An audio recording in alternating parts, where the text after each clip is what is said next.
Welcome to another episode of Simply Bitcoin IRL. Today's going to be a very special show. I have a buddy of mine and a freedom fighter.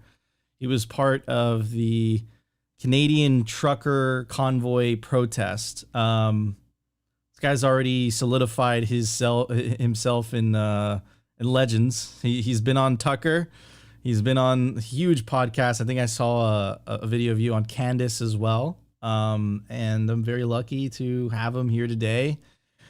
We're going to talk about Bitcoin. We're going to talk about future of Canada, how Bitcoin plays into this. I actually wanted to preface this conversation. I saw this in the chat before we even started.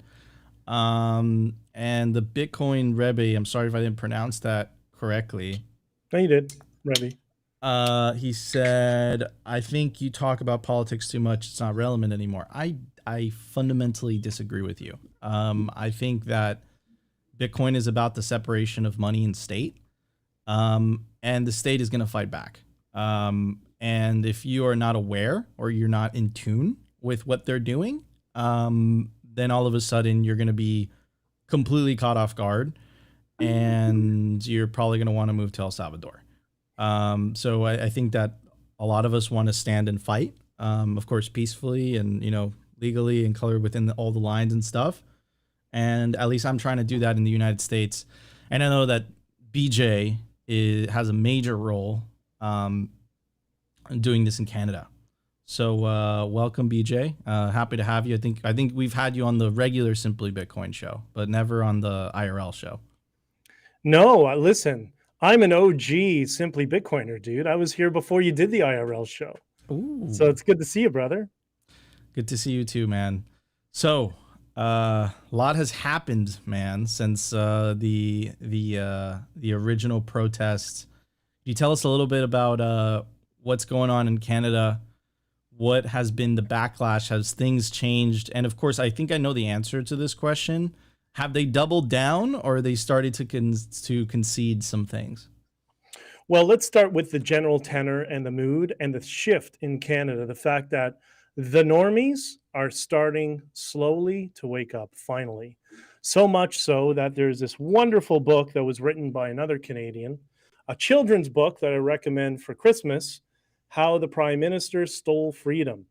And it's kind of like a Dr. Seuss sort of book. So that's the tenor of what's going on. So not only are people who normally would not be aware of what's going on, because we've seen this woke nonsense going on for years, now the average Canadian who's not politically engaged so much now realizes there's something wrong. So let's go back first to what did the Freedom Convoy accomplish? Well, we got all the provincial or state, but all the provincial mandates were dropped during the convoy. Everybody dropped everything and ran for the hills. Of course, they said, oh, new data shows in 2 weeks, hashtag nothing to do with truckers, but, like dominoes, they all collapsed. And the only thing only government that held on was the federal government, held on to the original mandates and the data tracking app, and they just dropped it a couple of weeks ago. So they finally did what we were trying to get accomplished during the protest. And I would say that's a hashtag nothing to do with truckers win. So that's one thing. So now what's happening is we have a commission that is investigating what the government did. And it's very important. People seem to lose sight of that. In our law, British common law, and American law as well, there is the presumption of innocence. But on the other side of that trade, people always forget this one, there's the presumption of guilt. And the presumption of guilt always lies with the government. That's why we have commissions and investigations and rules of engagement for police officers and the military and all that sort of stuff. So now we've come to a point where there's a commission that is being presided over right now. There are 65 witnesses to be called, including Prime Minister Blackface Diversity Trudeau, and the premier, Doug Ford, if you remember his brother, Rob Ford, who was famous for his crack piping debacle. He is also being called, and he's fighting in court that he doesn't want to testify. All the police, many of the police superintendents and chief and deputy chiefs and the mayor. They've all been testifying.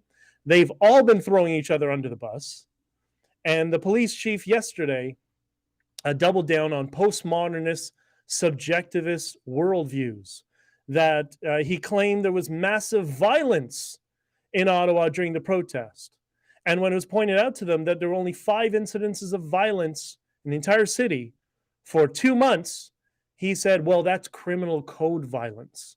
I was talking about how people were feeling, that they were feeling as though they were being tormented violently, and that is a form of violence, and verbal harassment or verbal violence or the honking as a form of violence. So we've gone full postmodern in Canada, and it came into this commission and failed miserably. And I will be testifying. I'm one of the 9 people that are not working for the government. Everybody else works for the government. I'm one of the people who's not working for the government, tied to the convoy, that will be testifying in the beginning of November, the day after I get together with the Bitcoin group in Ottawa, and we have some beers and some drinks and hang out, and we'll talk about my book and Bitcoin and everything that went on in their city.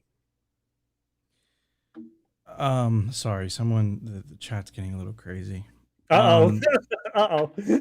So, yeah, it's interesting comments. Okay. Let me I'm a Fed? No, just interesting. Yeah. Anyways, so back to what you were saying. Look, I think the battle here, BJ, is between individualism and collectivism. 100%. And I think that we've seen a huge rise in this collectivist disease. It's responsible, collectivism specifically, for some of the, no, not some of them, the vast majority of genocides of the last century. But I think that as individuals, we've never been able to protect ourselves efficiently and effectively, because they've always been able to co-opt the money through the mob, through, their favorite keyword, which is, democracy. I'm not a big fan of money and democracy. I don't think I think money should be neutral, apolitical. But I think that what's happening in Canada is something that we've seen play out, happen so many times. It happened in my country, originally where I'm from. And it's always the same trappings, and it always goes down the same direction. And it's an absolute tragedy. But what I see in Canada, specifically when Pierre, I can't pronounce his last name, Pierre Poilievre, there we go. When he won the, again, I'm not accustomed to Canadian politics, but he won the premier, right, of the Conservative Party, the leader of the Conservative Party, and his comments on central banking, printing money, and his comments on Bitcoin actually gave me hope. And I think the last time you came on the show, I was not feeling good about Canada because I was having flashbacks of what happened to Venezuela. And I was like, I said, Canada is heading in that direction. There's not stopping it. And now you have this populist politician, Pierre, and he's saying all the right things. Does he actually believe those things? That's question number 1. And question number 2 is, what did you think about Justin's comments responding to people investing in Bitcoin, helping themselves from inflation? And he's rephrasing it in a way where it's like, that's bad. That's bad for you. So what are your thoughts on all that? Well, let's start with Prime Minister Blackface Diversity.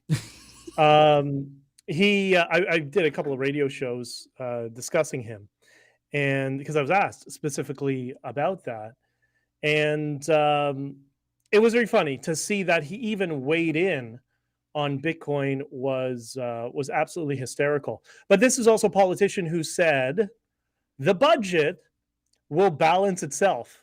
He actually said that in an interview. That was his budgetary policy.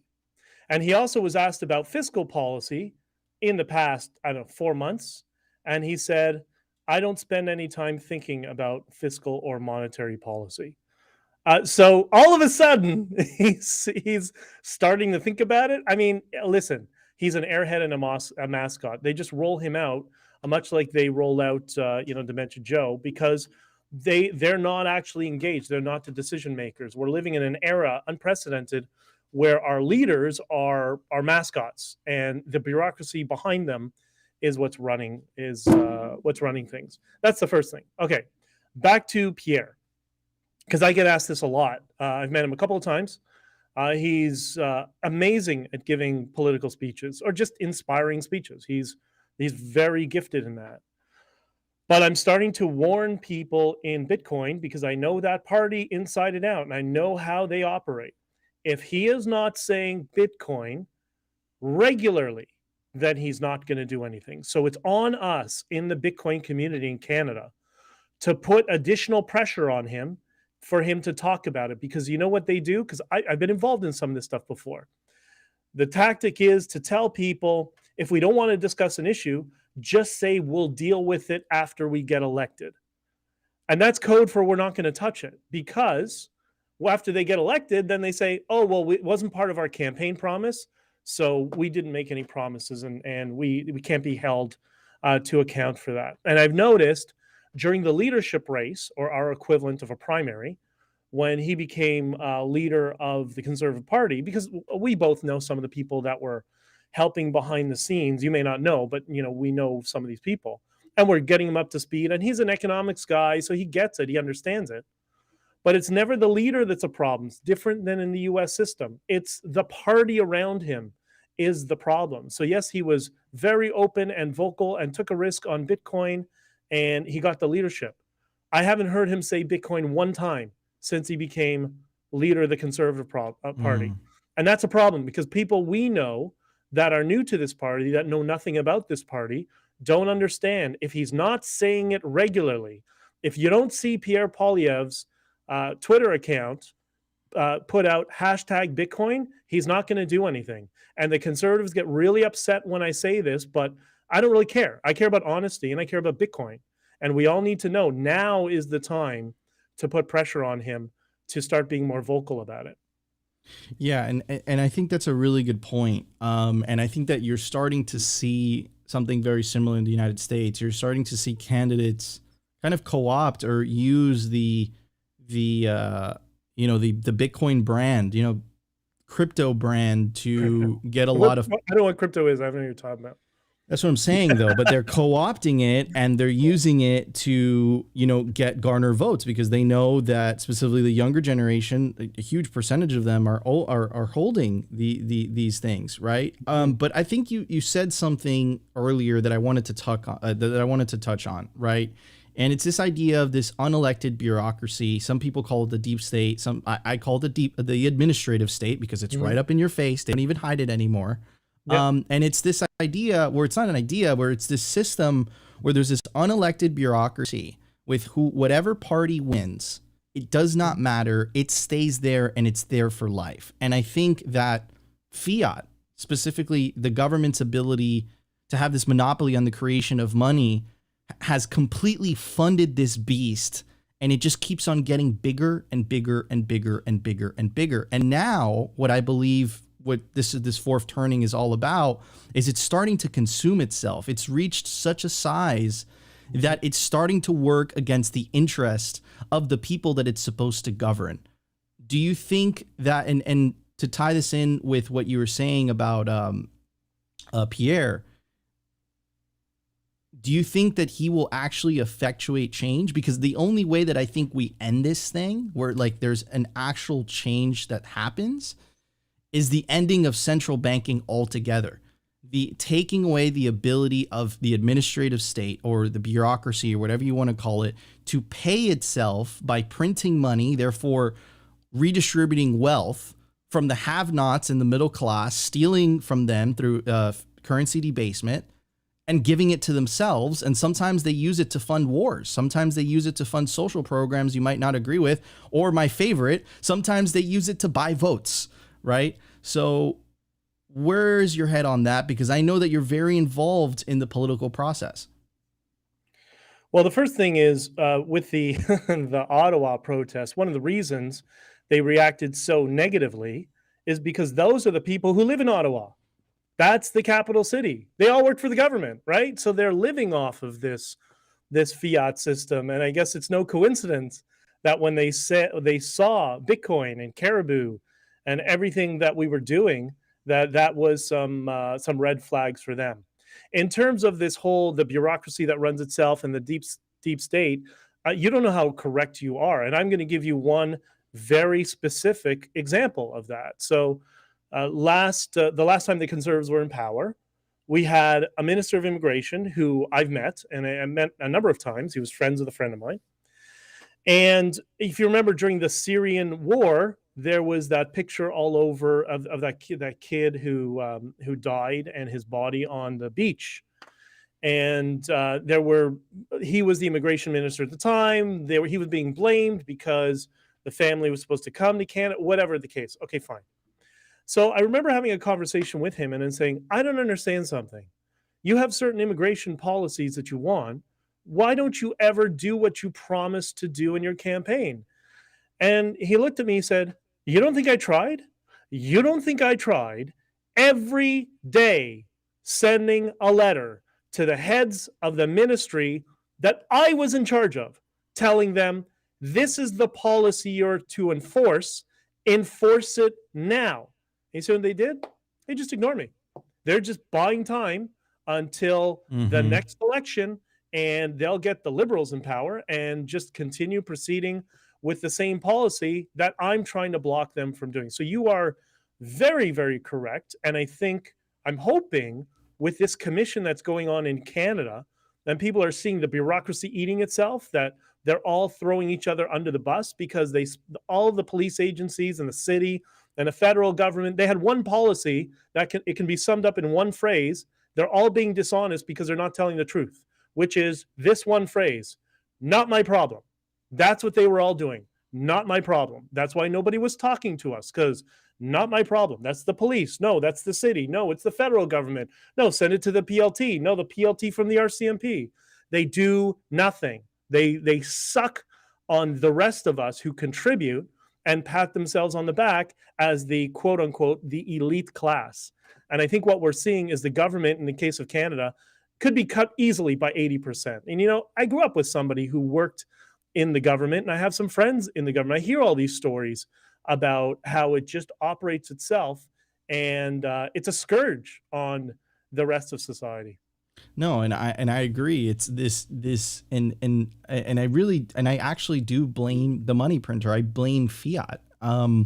Because it's the natural tendency of bureaucracies just to get bigger and to have more and more power. But where I think the inevitable clash is going to happen, and I actually had Troy Cross from the Bitcoin Policy Institute yesterday, and we were talking about this, is that the people that are in charge of regulating this thing, or they want to, the regulators, the politicians that are running on this, actually have the most to lose if this thing succeeds. So really the only ones that will effectuate change are the ones who actually have the integrity and the principles to actually adhere to the promises that they made on the campaign trail. And that's what made me so hopeful about Pierre.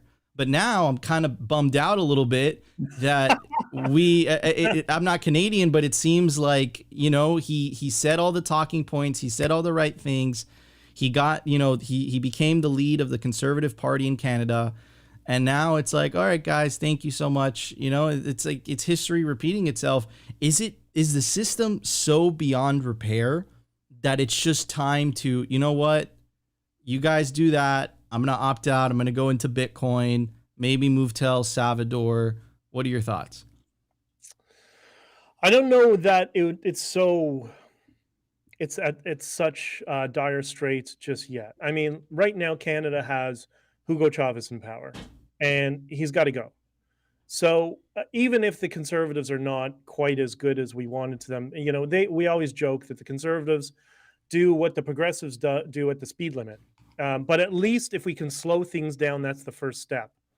In terms of Pierre's stance on Bitcoin, has gone on the record during his leadership race And he hasn't gone back on his word. He hasn't gone back and said, well, maybe we shouldn't adopt Bitcoin. He hasn't done that. So at least that's a positive. But politicians, and this is when politicians really get upset at me, they only understand pressure. They only respond to pressure. The minute you're nice to them and you're asking them for a favor, then they can relax and go on to the next, as they call it, stakeholder that's giving them actual pressure. And the way it works in Canada and the US as well, I mean, it's a little bit different here in terms of the operational structure within the lobbyist firms.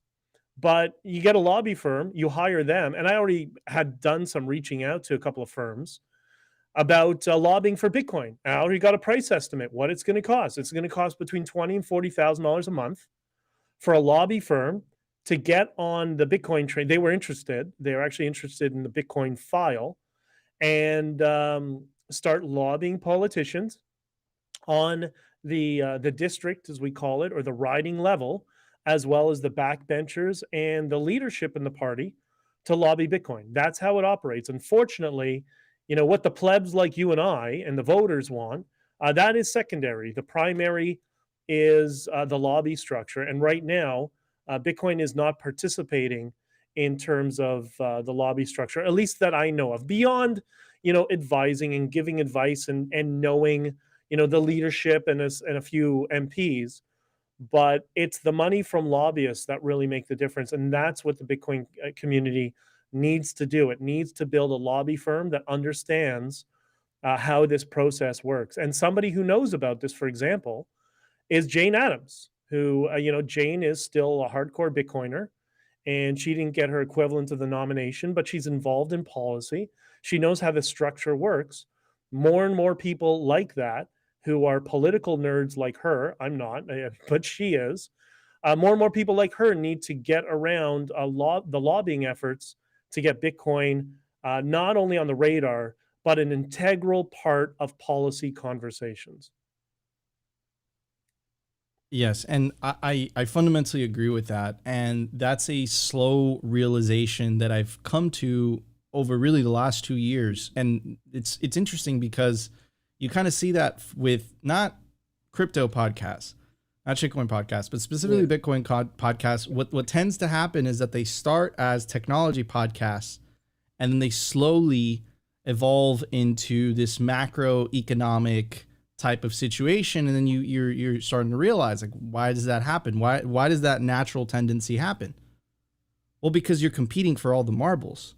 Right. Mm-hmm. This is about money and power at the end of the day. If we're right about Bitcoin, Bitcoin becomes the global reserve currency. You are threatening the main source of power of these unelected bureaucracies. They use that money printer. They use that wealth redistribution mechanism in order to fund themselves.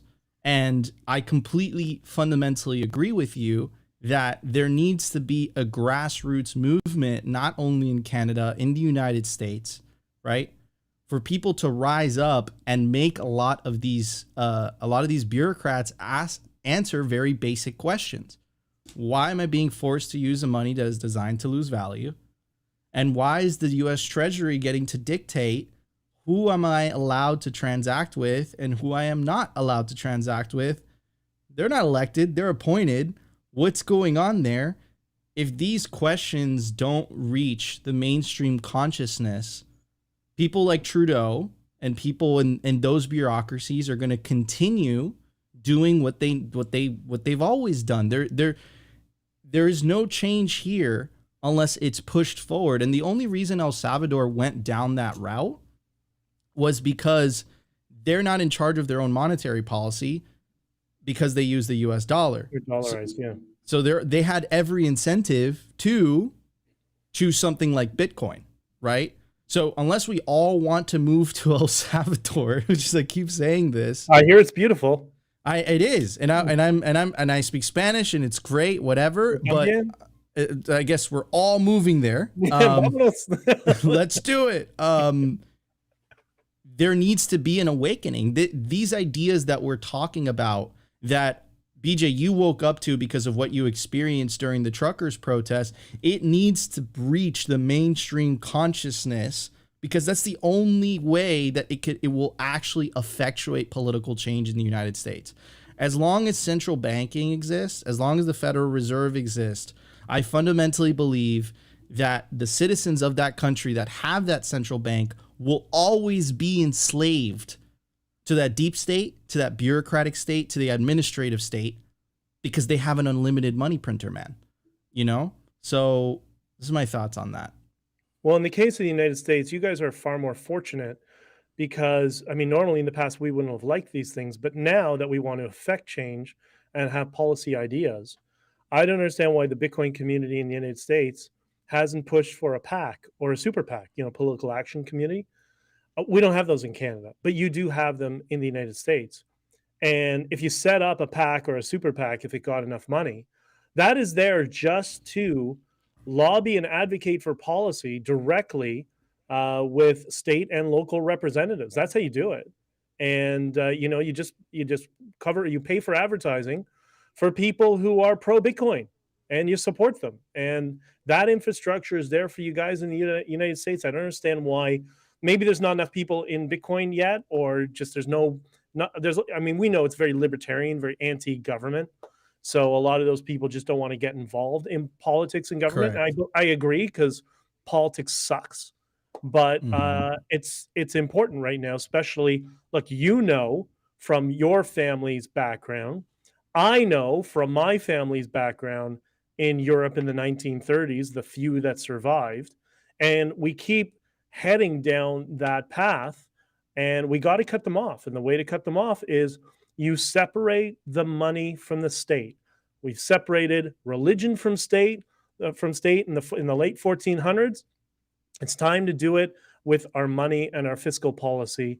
They can't be trusted. And now we have an alternative. We have this decentralized ledger that operates on its own. There's no need for, a group of socialists in a bank to think that they can, flip the right switches and increase interest rates so a whole bunch of people lose their homes. But that's okay for the broader macro perspective. It's like, no, dude, don't touch my money. And you hit the nail on the head. And unfortunately, I think that's the issue that I've seen with most Bitcoiners is they're right. They have their own private keys. They're right. They run their own node. They are sovereign in a sense. But what a lot of people don't understand is there is nowhere else to go if something like the U.S. falls down the collectivist path.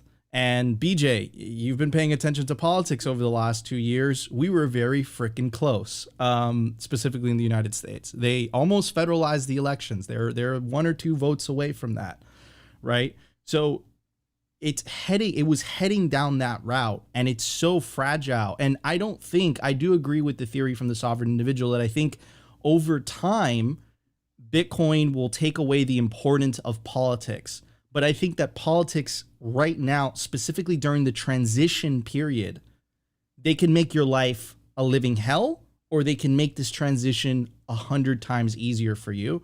Or you could always just move to El Salvador. So I think that's why it's important to have these types of conversations. But anyways, I wanted to pivot a little bit. I have a pleb that asked me a question. Copernicus, I always pronounce his name wrong, but he commented on the promo tweet on Twitter. He said, Nico, please ask if Bitcoin funds dispersed to the truckers were actually utilized or remain unmoved. Genuinely would like to know what happened to the funds once they were in the hands of the truckers now that we're almost a year out.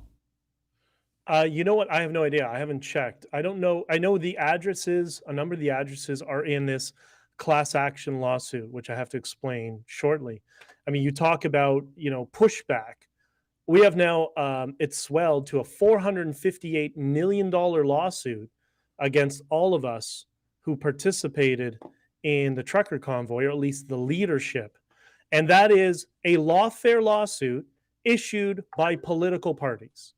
That's where we've gone. That's how aggressive things are becoming, right? But in terms of what people did with money, like I'm of two minds about that we need more privacy, because I don't want to look at other people's money. Whatever they did with it, that's for them. It was distributed to them. I didn't go follow up and see who used money, who didn't use money. I have no idea. But in the class action lawsuit, there were something like 100 or 200 wallets that were listed. I think those are the wallets for the truckers. I don't know. I never went to verify all of them, because there was some point like 200 and something wallets that were listed as suspicious by the people who advocated the class action suit. What I know, what I can guarantee, is that the money was given to the truckers, that they each got a paper wallet from Caribou when he and everybody else were distributing it to them. But for my mindset, it's like, okay, great, that's your money. You do what you want with it. Gotcha. So let's kind of go back to talk a little bit about you mentioned it earlier on, right? About this idea, and we're seeing this dramatically, this idea that, let's call them the collectivists, right? Not to be specific or anything. Mm-hmm. This idea that they're using lawfare successfully to silence dissenting speech. And you saw this, it also, you saw this with a Bitcoiner too, with HODLNOT, right? You saw this with 100%. CSW taking advantage of the libel laws in the United Kingdom, right? To go after dissenting speech, to scare the crap out of everybody else not to speak up against him. And I think we're seeing that a lot. For example, the case with specifically the case with Alex Jones, right? Whether you agree with his political beliefs or not, or irrelevant, it's very clear that it was almost $1 billion, man. You know, well, that so was $2.75 trillion lawsuit that they're issuing against him. Those people are psychos, by the way. I mean, yeah, you don't like the guy, I get it, but you got to stop. But yeah, it's crazy. So and there was actually some laws that were being passed in Canada that were also giving a monopoly basically to the government to kind of control speech in a way. It was a very big deal specifically for Canadian YouTubers. Could you talk a little bit about that? Yeah, Bill C-11. They want to regulate what people say about the government or whatever topics that they want on the internet, and they essentially want, creative control of what you say on the internet. And the news should be from official sources, like the CBC, the state broadcaster. Sound familiar? So that's why I said, Trudeau is Canada's Hugo Chavez. They're doing exactly the same thing, and it's all the collectivist mindset. Every time I hear somebody say the greater good, I just want to smack them. Like, no, you're an individual. And this is where this is the common denominator of this philosophical battle around the world. So when people say, Nico, you're getting too political, you're not. You're getting philosophical. That's the problem where things are at right now, that we have a section of our population around the world that has been radicalized or brainwashed. You choose your adjective, to believe, to be against their own individualism. And they don't realize what they've lost until they have the boot of the government on their neck. And by that time, it's too late. So I think this is not a political culture war that we're involved in. It's a very serious philosophical culture war. So, and what do you mean? It's fascinating. I completely agree with you, because it seems like there's two opposing forces, and it always goes back to the individualists versus the collectivists. What is this philosophical war that's happening? Well, it's exactly that, the collectivist versus individualism. And we also see the binary thinking, which really perpetuates that. And that comes from political parties and the media, where everybody's got to go into one or two camps, and to show like how almost sadistic it becomes. And I don't mean to be cynical, but when you campaign and knock on a door, because I ran for parliament several years ago, you're not going to talk to the person behind the door. I couldn't believe I was being taught this. You don't go to talk to the person. You're going to talk to them just to identify, are they a 1, 2, or 3? Are they a supporter of yours? Are they the opposition? Or are they a swing voter? And if you're a swing voter, you get a second vote, a second visit, and regular telephone calls. That's it. They're ignoring everybody else because they want to put people into this binary worldview. And that's why when I'm trying to get this whole idea out, when I was on Michaela Peterson's podcast, I was explaining, my philosophical, I guess, foundation. This is how I was able to reach people on the other side, that I look at it as it's not a left or right argument anymore. We don't live in 17th century France. That is out of date. Mm-hmm. From my worldview, I like the goals of the left. I like the systems of the right, and I like the freedoms of the libertarian. And depending on what the topic is, we all lie somewhere within that triangle. Because listen, the left always cries about we want to help people. Well, we all want to help people, right? But we don't want to help people at the expense of everybody else. We don't want to shoot holes in the boat so we all sink together. So all these disciplines have something to add, and we need to get away from the left-right binary worldview, which is exactly what our media and our political class are trying to reinforce us with and radicalize us with. Yeah, and I think you hit the nail on the head, and that's something that we try to echo a lot on Simply, is this idea that I believe that 99% of the issues between the left and the right will be gone as soon as you fix the money. I think that the left it's like, look, nobody should have two jobs to just be able to make ends meet. And the right has some points where it's like, look, leave me the hell alone, like sovereignty, right? Mm-hmm. But I believe that the way that the system works, it's like, look, if we get the Democrats, at least in the United States, or we get the Republicans in office, all the problems are going to go away. Yeah. And no, because they both do the same thing, which is they print money. And in the process of printing that money, it's a wealth redistribution mechanism from the people that need it most, the lower and middle classes that don't have the means to save in assets that benefit from asset inflation, right? You're living paycheck to paycheck. You're saving in cash. That's what you have in they even have the audacity to still have something called a savings account. You're not saving anything in a savings account. It's literally you're losing. Account. Yeah, it's a depreciation. They should rebrand the name. So and I fundamentally agree with you, because there's so many things that I agree with on the left, and there's so many things that I agree with on the right, but it's so polarized. And honestly, BJ, I think they do it on purpose, man. Oh, I know they do. Yeah, 100%. It's a strategy. It's the divide and conquer strategy, and that's why, in terms of when I was trying to do the outreach and branding and how we're going to tag this movement going into Ottawa in January, I was thinking about, I've told this a few times, I was thinking back to a Grateful Dead concert, or Grateful Dead concerts and Allman Brothers concerts I used to go to when I was a kid, that it was all like the 1960s, peace and love and freedom, and everybody loved each other. And what was amazing about Dead concerts was you could have a guy who's like a billionaire investment advisor, and you have somebody who's a janitor.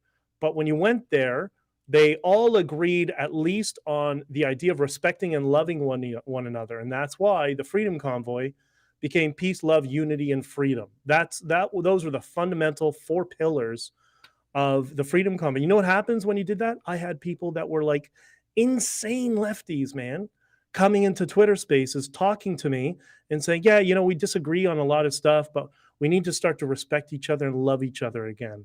Yeah, I disagree on this little issue, but let's leave the things we disagree on right now. Let's focus on what we do agree. And that was a threat to the political class, because we had what you had in Venezuela. We didn't have the activist class protesting. This was small business people protesting, and working class people were protesting. And that becomes a threat to the homogeny, and they need to crush it. That is the worst nightmare, because that is apparently how they portray that's where their power is supposed to come from. And the fact that it's not coming from there scares the living crap out of them, because they know they're the elite, or the people at the very, very, very, very bottom that they can give handouts to. But everybody, I have a request. Can we not call them elites? I call them global scavengers. I think scavenger is a more appropriate term. Well, we have different terms here on Simply. Opti calls them Yeah. No. something parasites. No. I call them monetary demons. So it's great. We all have, different vocabulary for all these people. That's right. But so before we talk about your book, let's talk about Bitcoin's role in Canada. How do you see Bitcoin fitting into all this? Because Canada is going through, I would say, a very historical upheaval. The relationship between a citizen in Canada and the government, I think, changed when the truckers' protest happened. So where do you think Bitcoin fits in all this? Well, I've been spending a lot of time, and partially intentionally and partially unintentionally, just orange pilling people, because there's so many people that started following me and reaching out to me. Like, man, you got to see some of the emails that we got, or the messages that I got during the protest. I talked about one of them on a stream the other night. These two women. It was almost the identical message with two people that they wanted to commit suicide. The only reason they didn't know what to do with their kids. And so they've been trying to think about a strategy for their children after they commit suicide. And then they saw these trucks that decided that they're going to rise up and they're going to come across the country. They're going to speak for them. And it breathed new life into them. And they finally had hope, which is why, I subtitled the book, The Trucker Convoy That Gave Us Hope. Because that's exactly what it did. Because some of those emails were crushing, man. They're difficult to read. So many of these people continued to interact with me and came in Twitter Spaces with me. And I don't shove Bitcoin down people's throat. On my daily, like I do a daily stream on my YouTube channel about positivity and politics and looking at it from a positive view. And I'll mention Bitcoin here and there and whatever. And you know what? Eventually, especially because of the trucking convoy, now they're curious. And, I think of Risa. Risa comes into, DJ Satoshi. You've had him on Simply Bitcoin. So DJ and I started doing spaces at the end of the convoy, beginner Bitcoin Twitter spaces. And I remember Risa, who's local in Toronto, was one of the first people to join. And I haven't spoken to her for, I don't know, a month. We always miss each other in the space, and I come in. Dude, she's like mining now and nodes and like teaching everybody. And like with me, she's like, okay, I'm so confused. I don't know how to buy Bitcoin. And now she's like the Bitcoin queen. And she's orange pilling all her friends in her regular daily life. And she knows it's a process. It takes bringing it up once in a while, letting them get curious. And so it's just been naturally going on. So I was on this stream 2 days ago, a guy who was covering the Freedom Convoy, who I didn't even know about because I was so busy with other stuff, built a huge audience. We're talking. I mentioned Bitcoin, and he says, "Oh yeah, wait, I gotta ask you something. I don't understand this Bitcoin. What is this?" Right? I'm like, what do you mean? He's about your age, and he has a technical guy and whatever. And it was a full orange pill moment in real time. I can send you the timestamp. And I checked the comments the next day, and there were a whole bunch of people in the comments saying, "I finally understand Bitcoin. BJ explained Bitcoin to me. This is great." Like a whole bunch of them, and we're going to be maybe doing some stuff together in the future. And I sent an email off to Jeff Booth, who lives in the same province as him, and saying, "Listen, Jeff, I might be doing something. If so, do you want to participate?" And he's like, "You know me. If I can ever lend a hand, and you're local and available, I'm there with you, brother." So yeah, I mean that's how I see Bitcoin. I don't get too technical. I don't get too much into, I just listen, it's freedom. You don't understand how the current financial system works, but you use it. You don't necessarily have to understand how Bitcoin works to use it and to understand that it is full financial freedom, and it's a hedge against the government that saved the lives of a number of truckers who were worried that their truck was going to be impounded because they missed a couple of truck payments. But Bitcoin came along, and there's a couple of them that just broke down in tears and said, "Thank you so much. My wife has been calling me. We don't know what we're going to do, our mortgage payment and the truck payment and whatever." And Bitcoin came through and saved them. Man, and what's astonishing to me is that you hear this story over and over and Oh yeah. over again, right? With your life, with my life, with Opti's life, right? It's this story of hope, right? Before, I went, just head first into Bitcoin. I was very desperate in that moment in my life. I made a good choice, I guess. Yeah. My life was, it was nihilistic. How am I going to be able to ever afford rent? How am I ever going to be able to save for a future? Much less, how am I ever going to able to afford to have a family? Right. And it's just like very basic things. And I think that's a cause of a lot of the political polarization, because I think that both sides ideologically know something is fundamentally wrong with the system, but their solution to that broken thing is more politics, more power to these bureaucrats that are the ones that caused the mess in the first place, right? So thank you for that story, because it just puts a smile on my face. And once again, you have Bitcoin and a story of hope, and that's incredible. Anyways, I wanted to pivot to talk a little bit about your book, Benjamin.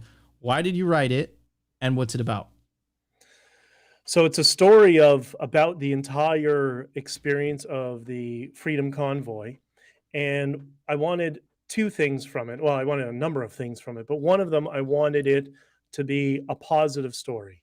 I didn't want to talk about, the police cracking down. I wanted people to understand that this movement was all about peace, love, unity, and freedom. And I wanted to tell the story about that.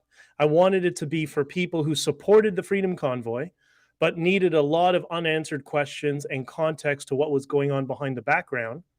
But also, I want it to be a tool just like Bitcoin, where people can read the book, understand it. Now I have greater context, and I'm going to give it to my cousin or my friend or my parent who didn't understand the Freedom Convoy, and they can read it and walk away with a positive feeling.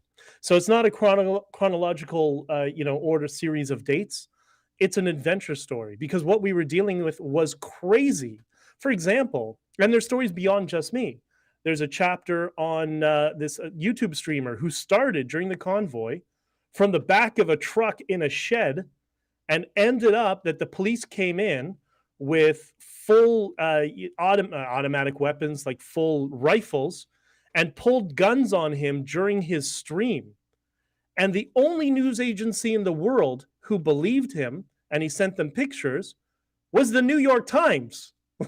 What? That doesn't make sense. But he did. And it's an amazing story. That's a chapter. We were going to do a chapter on Bitcoin, but we ended up doing 2 chapters on Bitcoin because the story was so compelling. That could have been a book in itself. So there's a lot of that. And it starts with the people out west, the people who were organizing it, a couple of chapters following people across the country. We interviewed so many people. And the best thing about it was the person who taught me to write the book, who's an editor, a published author, was also an investigative journalist for 30 years. I got to tell you, man, those skill sets were a godsend, because he understood how to go back and build a timeline like an investigative journalist was. Who's a credible witness? Who's not a credible witness? Set up interviews with everybody. Like, it was amazing. So it's as accurate as possible. I don't think there's many mistakes in there. It's not subjectivist. We tried to make it as objective as possible, and we tried to make it a positive and beautiful story. And I sent the script to Jordan Peterson, and he was kind enough. He offered to write the endorsement for the book. So on the back of the book is Jordan Peterson's thoughts on the book and why it's important. And I'm hoping that it gets into the hands of as many people as possible, irrespective of political view. It's not about this left-right nonsense. It's just a story about people who felt as though the government was crushing their lives and they needed to do something. And the way they did it is they came together, they loved and supported each other, and they ended up in Ottawa having hot tubs and dance parties and hanging out and barbecues and feeding the homeless. I describe it as Canada's Woodstock moment. And if you see the promo video we did, it exactly shows that that's what it was. It was with some footage on the ground. And it was absolutely amazing. And the bureaucracy is doing their best Mm-hmm. to just lie and smear about it. And it's not working because people's eyes function. They really do. And the guy who helped me, last thing I'll say about it, the guy who helped me produce the video for it, and he took 5 days worth of footage. The reason he did it is his dad was not supportive of the convoy. And his dad is in government, very high up in government. So he put together this video. He did a 45-minute long version of it, sat his father down and said, do me a favor. I just uploaded this video. Do you mind watching it with me? Let's watch it together. And his dad said, yeah, okay, fine. And after 45 minutes, he said he noticed during the video, his dad started to turn, like his body language turned. And at the end, he turned the TV off and he said, I can't believe what I believed. I'm so sorry. This was absolutely beautiful. And he was emotionally affected by it, as much as all of us were emotionally affected by it on the ground. Changed my life, and it changed many other people's lives. And I'm hoping to do that with this book so people understand what exactly transpired there. That was a beautiful description. It literally gave me chills. What do you think, BJ, the truckers convoy, what it represented? Because I'm an onlooker, right? But it did resonate with me because I saw what it represented. And most importantly, it confirmed what I was thinking based on the reaction, the savage reaction by the state to try to quell this, try to label it, try to take control of this narrative, labeling it as some type of violent insurrection, some type of violent protest when there was bouncy castles, right? And a couple years before, cities were literally being lit on fire. No issue with that, right?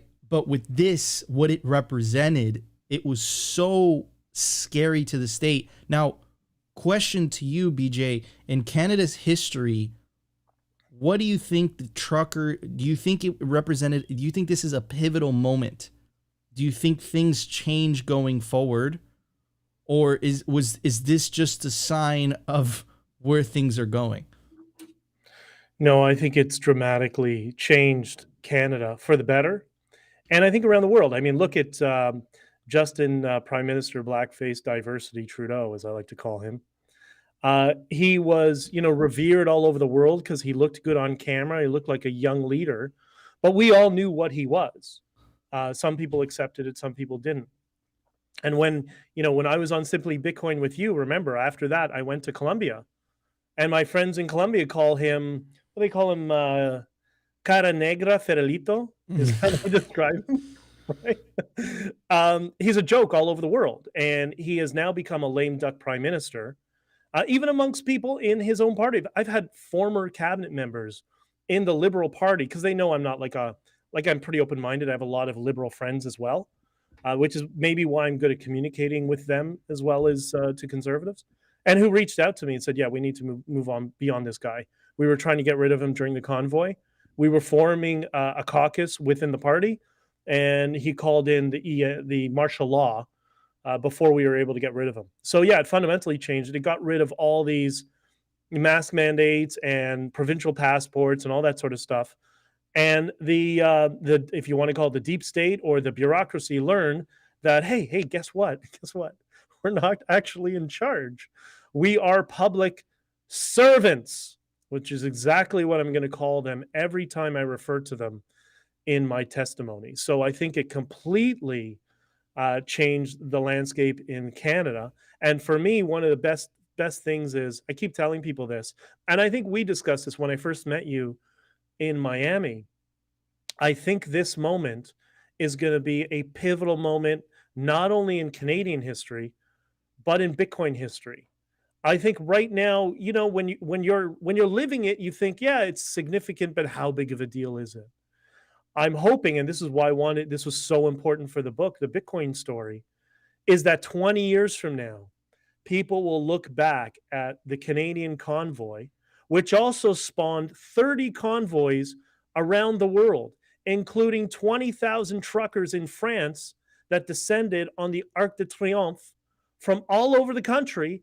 And the police came out with riot and tear gas, and it was a mess in France.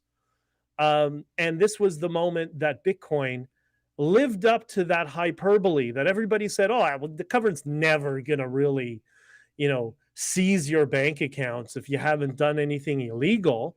Why would they do that? They're not going to seize your bank accounts if you misgender somebody. That would be crazy, right? And yet here we are in that world.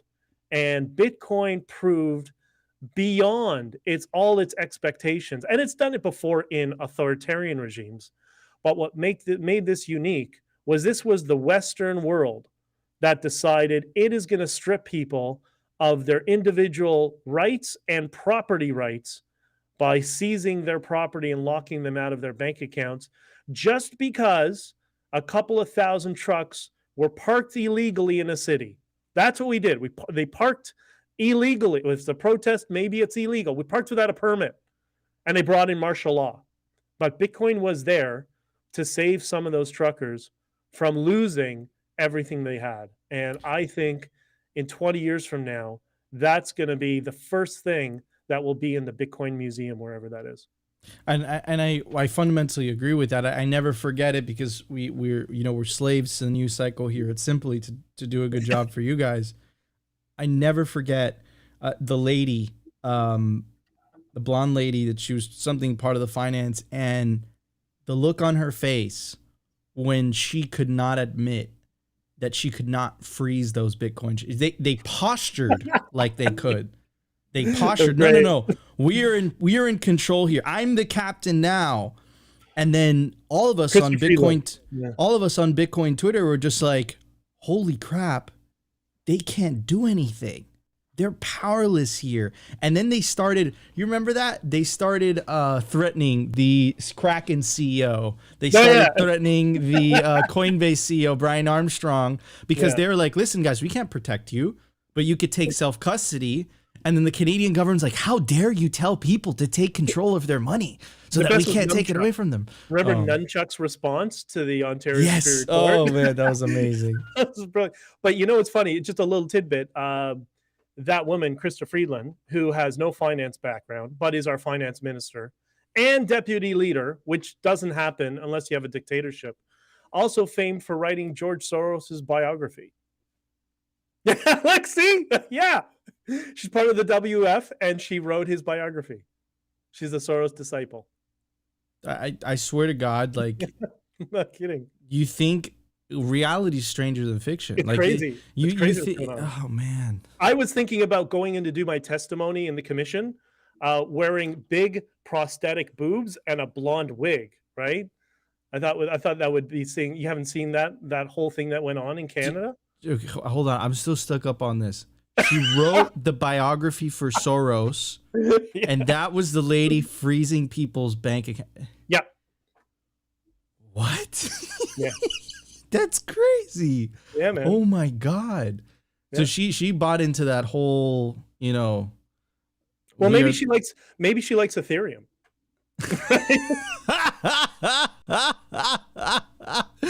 Oh man. Oh my God. BJ, I really enjoyed this, man. Thank you so much. When does this book drop, and where could people get it?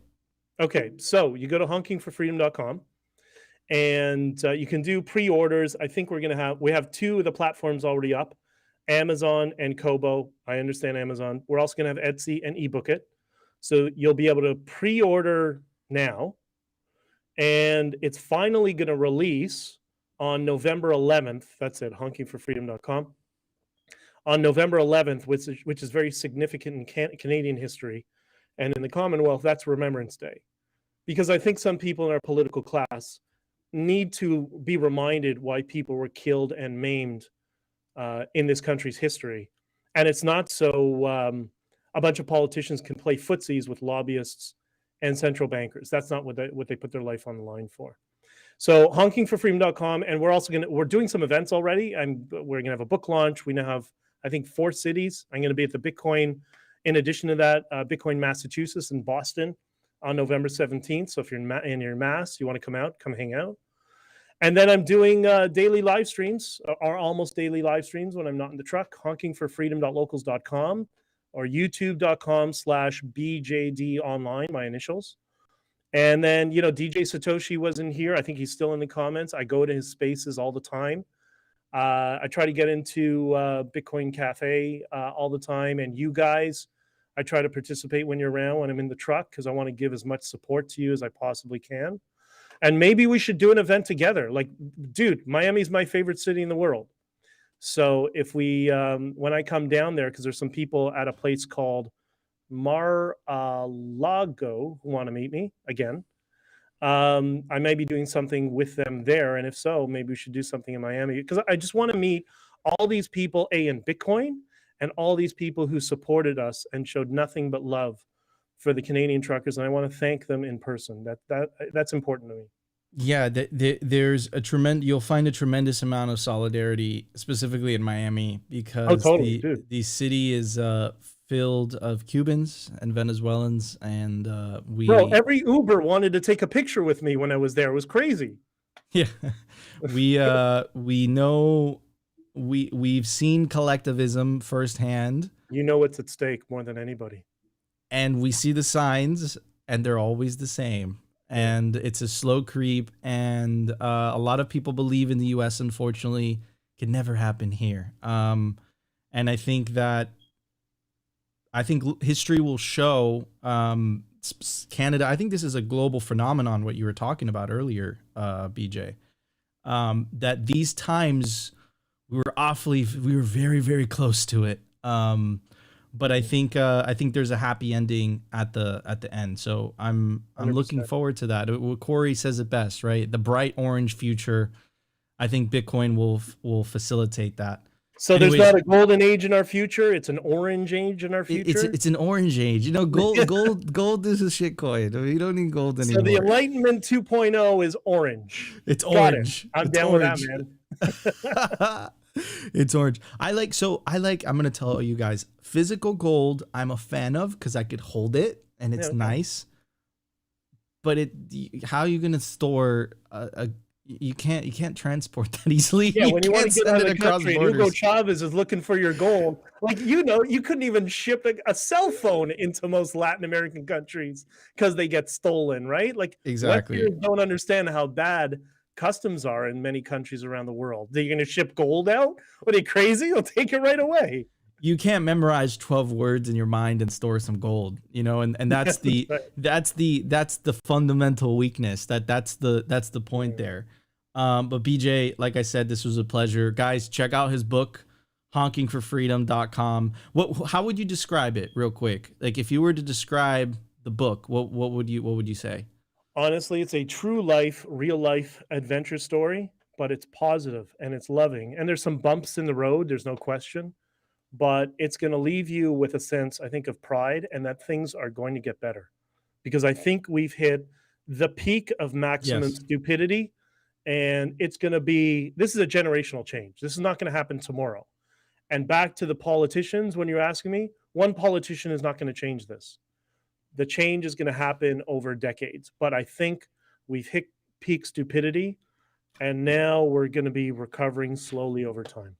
I fundamentally agree with you, but it requires vigilance. It requires action. You have to stay on top of this.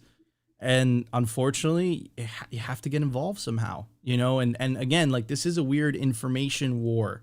Right. So every tweet, every video, every piece of engagement, it functions as, I always say it. I'm like, if tweets are bullets, memes are artillery. Right. And this is the type of war that we're fighting.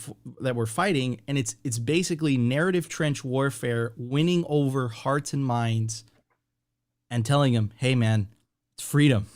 And I just want to, one last shout out to Ellie and the team that put together the cover for the book, the front and back, set up all the infrastructure. They left Venezuela for a reason, because much like you, they lived it. And everything was paid for with Bitcoin. Beautiful. And it's crazy how much you hear that so many times. A buddy of mine had to leave Venezuela. He took his wealth with Bitcoin because it's the only thing he could cross the border with. So it's beautiful. That's awesome, buddy. Anyways, BJ, thank you so much. Would love to hope to have you again in the future. Could you give us any insights about some things going on? Some exciting things that could be potentially happening in the next 6 months? There's a lot. I don't want to give away too much, but we will be doing a lot of live events. So I will be putting that calendar of live events at honkingforfreedom.com. And come on out. Everybody, just come chill. Let's hang out like you and I did at the Bitcoin meetup.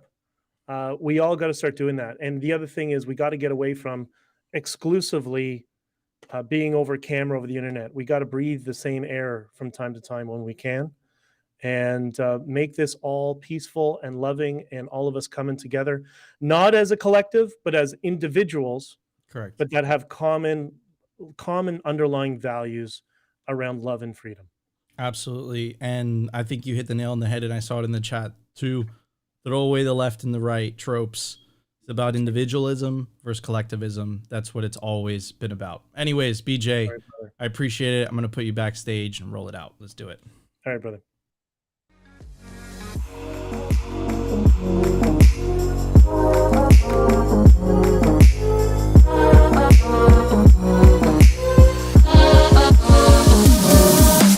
Which one's the best crypto asset? Well, Bitcoin's the best crypto asset. Okay. What's the second best? There is no second best.